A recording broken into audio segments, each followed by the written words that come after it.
Hello আমার প্রাণের বন্ধুরা, আসসালামু আলাইকুম। সবাই কেমন আছেন? এই যে দেখছেন আজকের রান্নার আয়োজন আমার।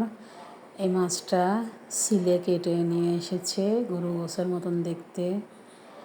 এই যে দেখছেন ট্যাংরা শিং, এটা আমার খুব প্রিয় মাছ। এটাকে আমি চচ্চড়ি করব। এই যে পাট শাক দেখছেন, এটা ভাজবো। এই মাছ দিয়ে এই যে পেঁয়াজ দিয়ে চচ্চড়ি করব। তো এই হলো আমার আজকের আয়োজন। আমরা জানেন তো মাছটা আমার বাড়ি বেশি চলে, আর সপ্তাহ 3 দিন দেশি মোরগ খাই। আমাদের বাসায় গরু গোশটা খুব কম ওঠে, কারণ আমার সাহেব গরু গোশ একসময় এত খেয়ে ইনফেকশন হয়েছিল। তারপরে ডাক্তার নিষেধ করার পরে এখন খায় না। এই যে দেখেন আমার রান্না শেষ, প্রায় ভুনা হয়ে গেছে মাছের, মাশাআল্লাহ। আর এক পাশে চুলায় এই যে শাক বসাই দিয়েছি, শাক ভাজি হচ্ছে, রসুন বেশি করে দিয়েছি, আমার খুব ভাল লাগে।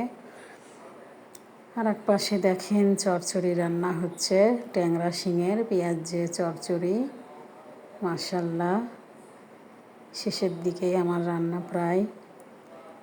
তো কেমন হলো আমার রান্না সবাই বলবেন। আল্লাহ।